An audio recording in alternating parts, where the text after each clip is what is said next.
Daniel, ¿cómo le va? Un placer escucharlo. ¿Cómo está?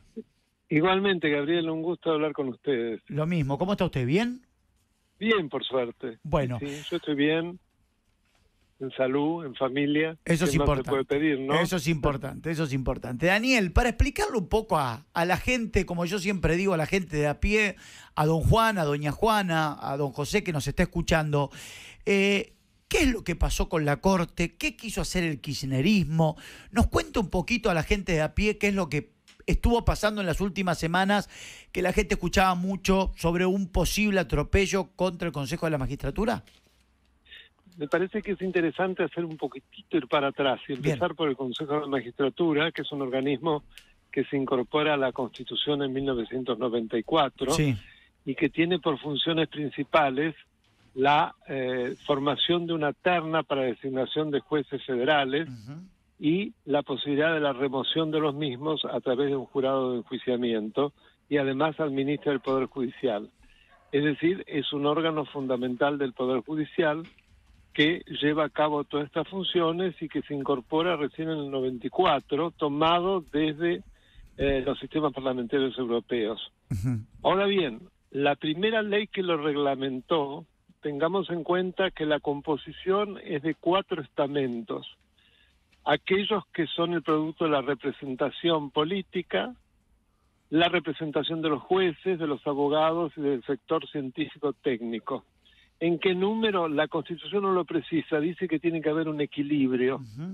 Ahora bien, este equilibrio ya en la primera ley, que es del 97, fue bastante a favor de los políticos porque ya tenía más del 40% del total de los miembros. Ahora esto se desestabiliza totalmente con la ley 26.080 del 2006. En ese momento Cristina Kirchner era la presidenta de la Comisión de Asuntos Constitucionales del Senado, y es en ese marco que se dicta una ley de solo 13 miembros, pero donde 7 surgen del sector político.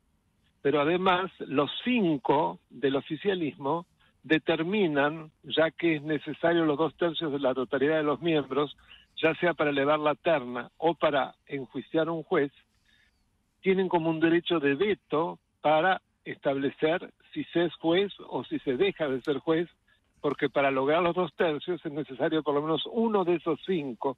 No sé si fui claro. Sí, clarísimo, clarísimo. ¿Qué es lo que dice la Corte? Claro. Varios, 16 años después, ¿no? Pero ya había habido un fallo de la Corte, de la Cámara de Contencioso Administrativo Federal, que había declarado inconstitucional la composición.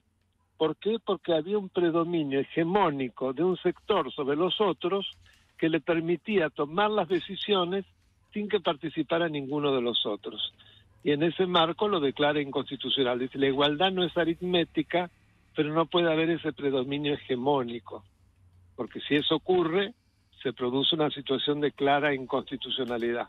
Ahora, Daniel, sí. Claramente lo que busca aquí el kirchnerismo es acomodar a algunos jueces para tener algún tipo de resguardo o impunidad pensando futuro, ¿no?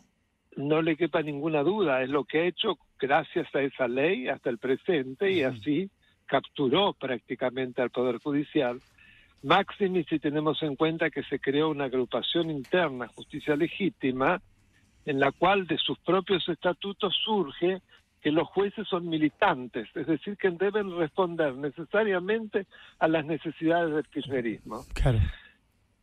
Y además sacan al presidente de la Corte Suprema, a pesar de que la Constitución dice que tienen que ser jueces de todas las instancias.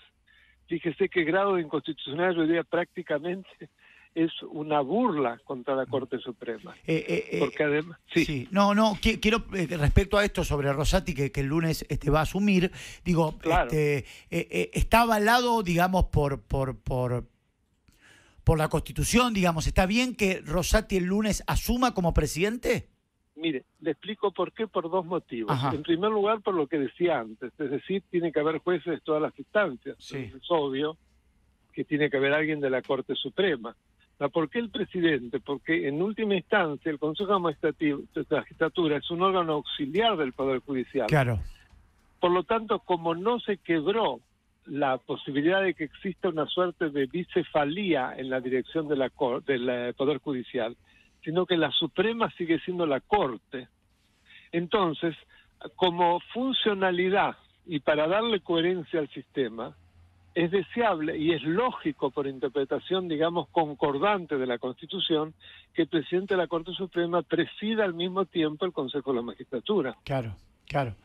Y por más que existe una amenaza de hacer un juicio político, digo, no tiene, digamos, ningún tipo de asidero, digamos. Permítame que le diga que es una bravuconada como tantas del kirchnerismo que no tiene ni pies ni cabeza. ¿Por qué? Porque para hacer juicio político son necesarios 2/3 de los miembros presentes de ambas cámaras. Sabemos bien que el kirchnerismo no lo tiene ni remotamente, ni con el peronismo. Claro. Menos en las últimas elecciones, que perdieron el quórum propio en el Senado, y en diputados están mucho más lejos de ser primera minoría de lo que eran antes. Entonces, está clarísimo que eso es una mera bravuconada, es un bla, bla, bla. ¿Cuál es el objetivo? A ver, Daniel, quiero hacer una pregunta pensando a futuro. Digo, sabemos cuál es el manejo, cuáles son las formas y cómo se ha manejado el kirchnerismo, e inclusive Cristina Fernández de Kirchner, ¿no? Yo quiero pensar a futuro. Yo vengo considerando que hace tiempo esta gran pelea que hay entre Alberto y Cristina es que Cristina le encomendó un trabajo que estaba relacionado con la justicia a Alberto y que Alberto no lo pudo cumplir. Y eso me parece que va más allá de las cuestiones sociales, económicas de la Argentina. Creo que hay una preocupación de Cristina pensando a futuro con la cantidad de causas judiciales que tiene.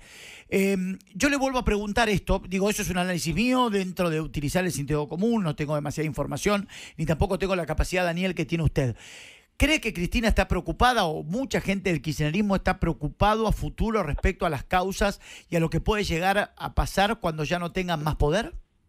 No tengo duda alguna. Ya hoy están avanzando notoriamente las causas, particularmente vialidad, la ruta del dinero K y los sauces y lo de los hoteles, ¿no? Sí. Eso evidentemente, porque además el cuerpo de prueba es tan impresionante que saben que si se hace mínimamente un juicio lógico y equilibrado, van presos. Porque es algo vergonzoso lo que ocurre. Es decir, lo que están luchando es por la impunidad. No hay otro motivo. Es la impunidad. Acá lo que se juega y lo que quiere Cristina y su familia y sus adláteres es la impunidad. Entonces hablan de golpe de Estado, hablan de juicio político, pero son meras de lawfare. ¿De qué lawfare estamos hablando? Habla de que son presos políticos. Son políticos presos, no presos políticos. Es algo tan obvio, pero bueno, es un relato permanente. Pero en vez es un relato que ya convence cada vez a menos gente. Porque además, en esta situación de grieta, nos han dividido los argentinos y están destruyendo el país. Y los números más elementales lo ponen de manifiesto: la inflación, la pobreza, los sueldos magros, las jubilaciones magros que rompieron todo el Congreso con una fórmula que satisfacía mucho más a los jubilados, lo modificaron, los jubilados están 1000 veces peor, y es matemático, no es una interpretación. Entonces, y está claro, Daniel, que los únicos que ejercen una manipulación aquí es el kirchnerismo, en este caso que estamos hablando puntual, a la justicia, ¿no? O para con la justicia. Pero sin lugar a dudas. Por eso siempre la justicia federal penal es la que le interesa, es la que precisamente juzga los temas de narcotráfico, de corrupción, es decir, la que afecta a los ricos. No les interesa la otra, que tiene que ver con mayor acceso para los pobres, con la justicia vinculada con la seguridad social, es decir, los fueros de la gente común. Eso no les importa. Sí, no les importa porque no los involucra. La agenda es la de ellos. Claro, la agenda no es la de la gente de a pie, la agenda es la de ellos, ¿no? La de que si terminan o no terminan presos. Exactamente. Simplificándolo, es así de fácil. La tiene muy clara, Gabriel. Ahora, Daniel, ¿cómo estás? Tomás Reynolds te saluda. ¿Qué tal, Tommy? Un gusto, como siempre. A ver, te hago dos preguntas en una. Para, como te decía Gaby antes, que vos lo sabés explicar muy bien, para hacerlo más llano posible para que se entienda. A ver, a lo largo de estos años, desde que existe el Consejo de la Magistratura, pasaron a tener distintos miembros. Arrancaron con, vos corregime, pero se arrancaron con un poco más, después se disminuyó. Hay un proyecto incluso, o el proyecto del oficialismo era que tuviese 17 miembros. Digamos, fue cambiando. La primera pregunta tiene que ver si en algún momento funcionó mejor que en otro, el Consejo de la Magistratura. Y la otra es, ¿quiénes componen? A ver, de esos 13 miembros, 20 miembros o 17 miembros, lo que fuese, ¿cómo se compone y quién lo determina? Bueno, acá es importante que lo que la Corte Suprema ordenó es o bien el dictado de una nueva ley que siguiera los parámetros que se determinan en la sentencia, que fundamentalmente tienen que ver con que ningún estamento tenga un predominio hegemónico, y si no se lograba eso, dentro del plazo de 120 días, que venció hoy, es 15, ¿no? Que vence hoy. Claro, ayer venció. O ayer, perdón. Como es Semana Santa, se corre al lunes, entonces se vuelve a la ley de los 20 miembros. Es decir, la que existía, la que precedía, y donde es necesario que el presidente de la Corte sea el presidente del Consejo de la Magistratura y que entre los estamentos haya un equilibrio mayor. Es decir, aunque no sea aritmético, que los números de uno se compensen con los números de otro. Perfecto. Yo diría que nunca fue la panacea, porque también en la ley anterior, de todos modos, como les decía antes, el 40% es de políticos, de sector político. Y además para mí hay una inconstitucionalidad flagrante, que es el hecho de que son los mismos legisladores los que se transforman en miembros del Consejo de la Magistratura. Cuando se habla de la representación del sector político, no de los mismos representantes. Porque además eso genera otro problema, que al mismo tiempo una persona es legislador, integra el Poder Legislativo, y al integrar el Consejo de Magistratura también integra el Poder Judicial. Claro. Lo cual me parece un gran disparate que no se lo ha dicho suficientemente. Son los legisladores los que tendrían que designar a juristas que se integren como representantes de ellos al Consejo de la Magistratura. O sea, que siempre estuvo mal armado. Si me permitís, Tommy, no sé si se entiende. Sí, perfecto. Sí, perfecto. sí. Lo más importante también, Daniel, para destacar esto, ¿no? Y para ir cerrando, tiene que ver con la elección de los jueces lo más fuera del circuito político posible, ¿no? Jueces que tengan la necesidad y el concepto de ser jueces y obrar por jueces y no por una cuestión política. Que no dependan del favor de un sector político, de un legislador, porque si no, evidentemente, por supuesto, se transforma en un partidismo. Exactamente. Y no olvidemos, cuando uno lee y escucha el diario de sesiones de la Constituyente del 94, se dijo que el motivo por el cual se introducía el Consejo de Magistratura era para instituir una instancia técnica que evitara la partidización y la politización. Y ha pasado exactamente lo contrario, porque se lo distorsionó. Sí. Acá lo que se debe promover es la libertad conceptual a partir de la constitución de los jueces.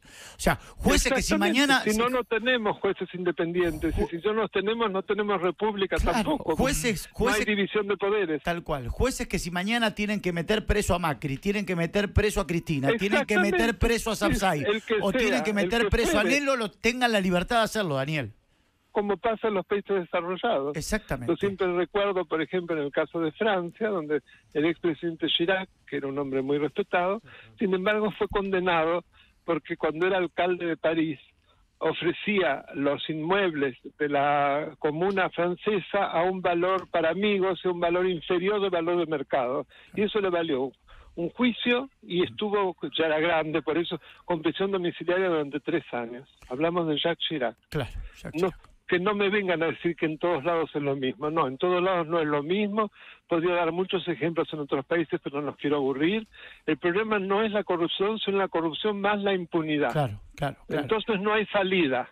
Por eso es tan importante... Triunfa la impunidad. Los ladrones son los que terminan siendo premiados. Claro, por supuesto, por eso.